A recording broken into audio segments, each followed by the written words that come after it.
what if there was a set of principles, right? So profound, so divinely inspired that if you truly live by them, you would never fall. Hmm. Imagine having that kind of foundation for your life. Just totally unshakable, Even when everything around you feels chaotic. Yeah, an anchor. Exactly, where spiritual growth isn't just like a hope, but it's actually guaranteed. Well, today we're doing a deep dive into an ancient text that promises exactly that. We're exploring Christian perseverance, spiritual resilience, drawing straight from the Apostle Peter. Mm-hmm. His words, written, nearly 2,000 years ago, they offer this blueprint for a life that lasts, and honestly, they feel startlingly relevant today. They really do. And our source for this is, it's a great piece called If You Do These Things, You Shall Never Fall. The Splendor of Christians from True Christian Press. Okay. It really zeroes in on Peter's second letter, specifically verses 1.3 through 11. Yeah. And this isn't, just some self-help list. Right. It's a deep look at practical steps, spiritual disciplines, all rooted in divine power. It promises not just stability, but real transformation, how to build something that just cannot be shaken. Okay, so our mission today is pretty clear then. We're going to unpack these principles, try to understand the incredible transformation that's possible. Yeah. And see how this ancient advice, through Peter's pen, gives us real guidance for our challenging times. It's about building a character that's so luminous. Luminous, yeah, that's a good one. So distinctly Christ-like that you just can't hide it. It becomes like a beacon, a light. Okay, let's unpack this. The text starts by putting Peter's message into this really fascinating and frankly pretty challenging historical context. Right. It talks about a crossroads of identity for faith back then. Some people were leaning towards being culture warriors. Others were sort of drifting into being dilettantes of divine knowledge. What exactly did he mean by that? Yeah, that's a great question because knowing his audience just makes the message, richer. The culture warriors were likely people caught up in a pretty powerful Jewish freedom movement. Okay, not just political. No, deep religious roots. Think back to the Maccabean Revolt, right? Okay. Over 200 years earlier, they threw off the Seleucids, won independence. Big deal. Huge. But by Peter's time, that noble idea had kind of devolved. It morphed into what the text calls a hedonistic nationalist competitor to early Jewish Christianity. Wow. Hedonistic and nationalist. Yeah. Fueled by, memories of freedom, intense messianic hopes, deep anger about Roman taxes. It embraced this idea from Judas of Galilee, the fourth philosophy. Which was? Basically rejecting all earthly rule. Only God is king. Which sounds pious, but often led to violence, extremism, and weirdly, a kind of moral decay. The ends justify the means. The zeal that missed the point. Totally missed the heart of God's kingdom. So that's one extreme. Aggressive, politically charged faith, maybe losing its moral bearings. What about the other side? The dilettantes of divine knowledge. Ah, yeah. Yeah. Those were the folks who might have been, fascinated by the new Christian teachings. Yeah. Intellectually curious, maybe. Just interested in the ideas. Exactly. Dabbling. They knew about God, maybe debated theology. But it didn't actually change how they lived day to day. It was superficial. Head knowledge, not heart transformation. Precisely. So Peter's saying, look, neither of these extremes, not the angry activist, not the detached intellectual, that's not the path. That's a really stark contrast. So Peter's writing to Christians scattered across modern-day Turkey, right? Roman Asia. Yeah, eastern regions. And that whole civilization was kind of caught in this death spiral, the text calls it, religious fervor, but also moral decay. Exactly. A really volatile mix. And the text draws a parallel to us today. Living in our own age with, let's face it, plenty of destructive social forces. You can definitely see the parallels, yeah. So we need these same divine character traits just as much. It's not about being the angry revolutionary or the detached scholar, Right. but becoming walking sanctuaries where Christ actually lives, where his character shines through. It sounds like Peter's calling for a different kind of revolution, an internal one. That's a great way to put it, an internal revolution. Okay, here's where it gets really interesting and honestly kind of mind-blowing. Peter kicks things off with what the text calls a stunning declaration.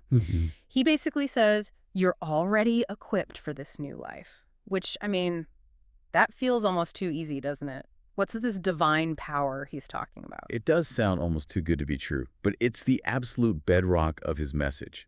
Peter says God's divine power, dynamis in Greek. Like dynamite. exactly where we get the word. That power has already given us everything we need for a godly life. Yeah. This isn't us trying harder, pulling ourselves up by our bootstraps. Right. No bootstrapping. No, it's an explosive, inherent power already working inside every believer. Yeah. It's not something we earn.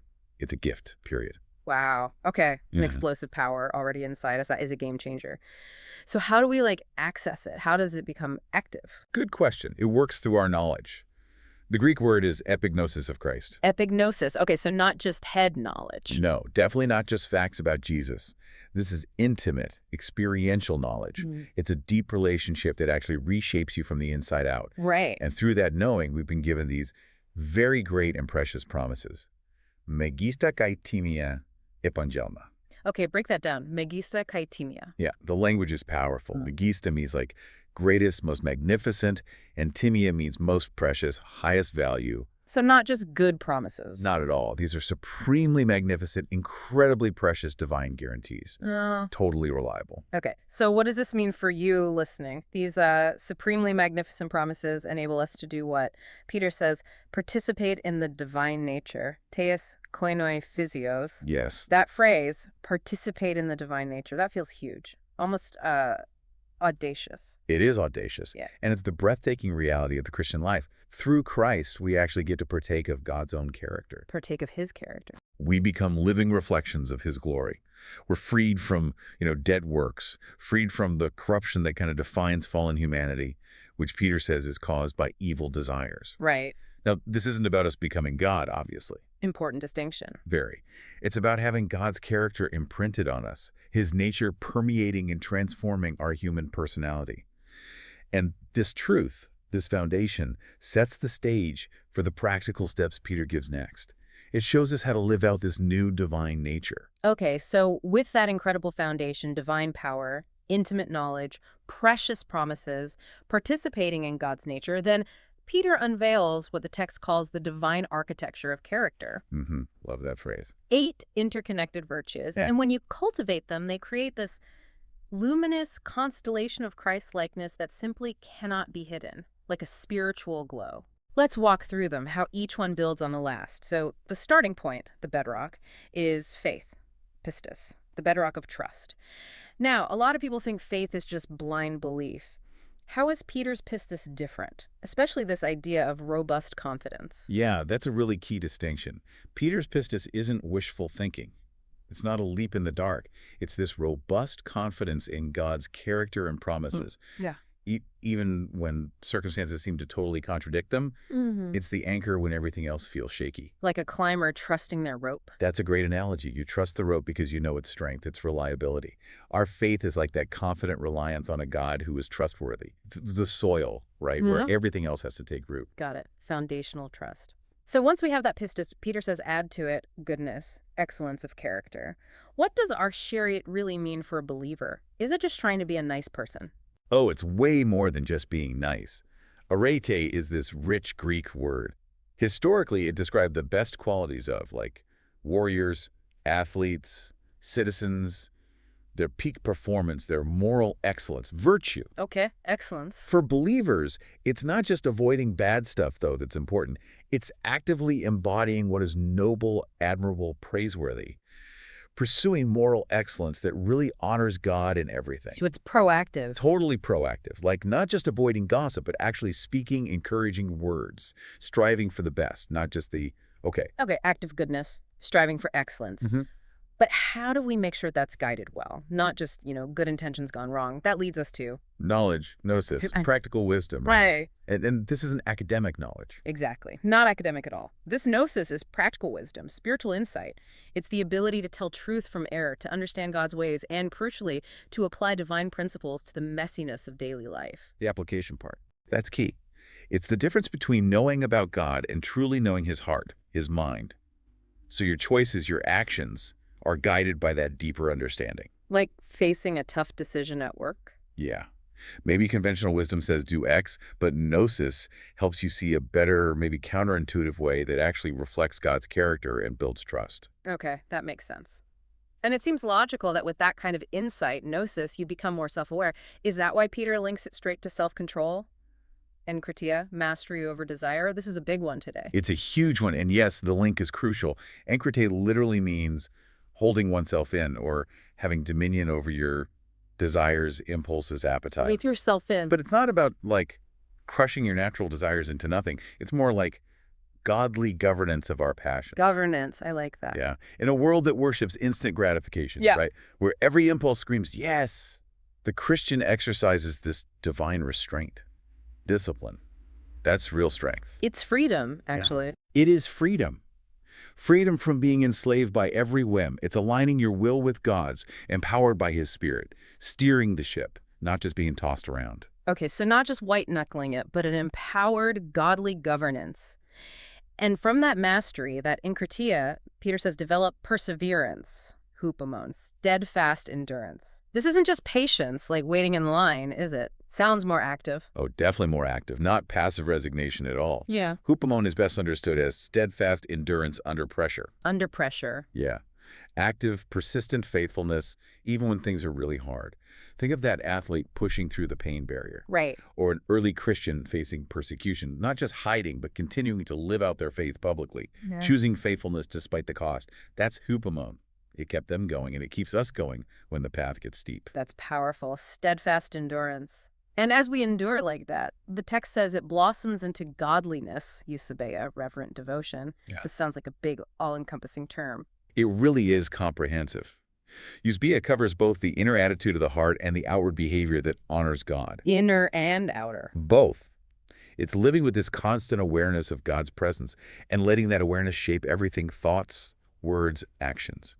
It's about making the invisible God visible through our lives. How does that look practically? Through our integrity, our humility, our ethical choices, how we treat people. It's living so consistently aligned with God that people see Him in you, even in just the normal, everyday stuff. Making the invisible visible. Okay. And from that deep well of godliness, Peter points us outward, towards mutual affection. Philadelphia, brotherly love. This sounds like the glue for the community of faith. It absolutely is the glue, and it's a really distinctive mark. Philadelphia is that special bond uniting God's family. Warmth, loyalty, genuine care for each other. Real connection. Yeah, the kind of love that says, your burden, it's my burden too. Your joy, that's my joy. It builds deep connection, practical support, belonging. Especially vital in Peter's time when Christians were often outsiders. Still vital today, I'd say. Absolutely. Combats isolation. Okay, finally we reach the summit. The crown jewel. Love. Agape. Divine love unleashed. This isn't just feeling warm fuzzies, is it? Not even close. Agape is not human love maxed out.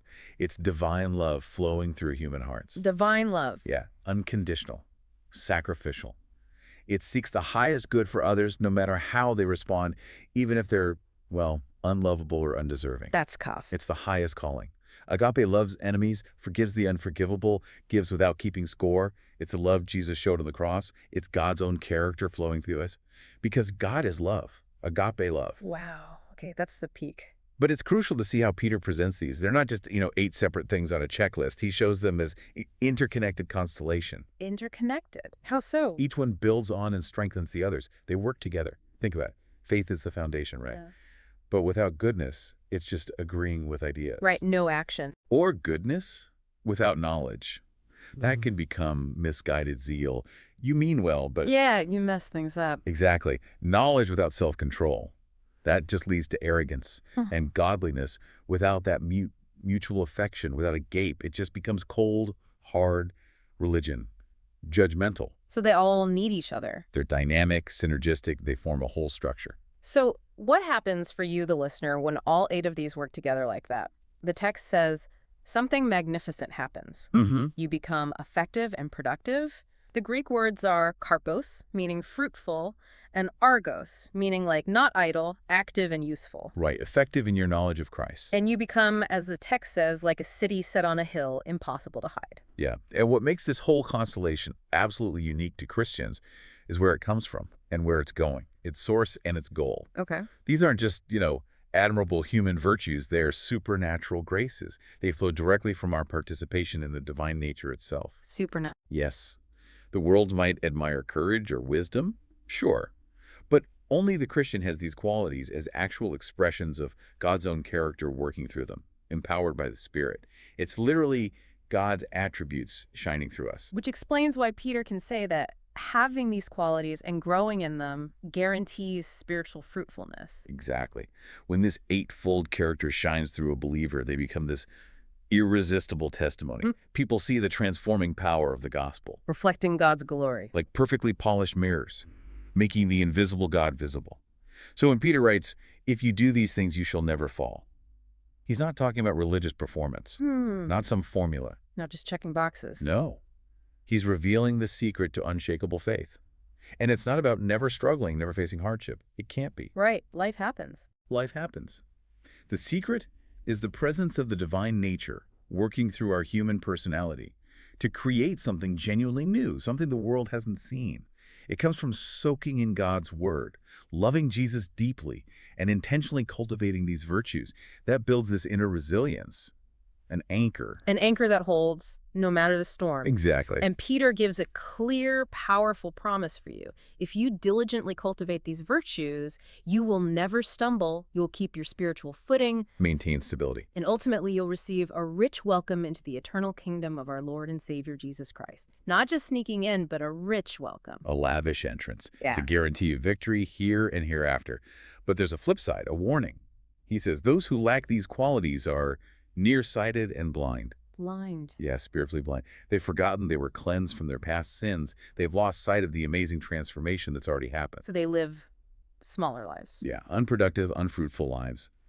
Missing out on the joy, the purpose God intended for them. So the text really lays out a choice for us, doesn't it? Right here, right now. It does. We can choose to live as, ordinary people trying to be good, just relying on our own limited strength. Doing our best. Or we can embrace this incredibly high calling participants in the divine nature. We can actually let God's character shine through us like stars in a dark sky. And when we choose that, the text says we become absolute treasures to the God of Israel, transformed into these extraordinary reflections of his glory, not just for our own sake, but for everyone around us.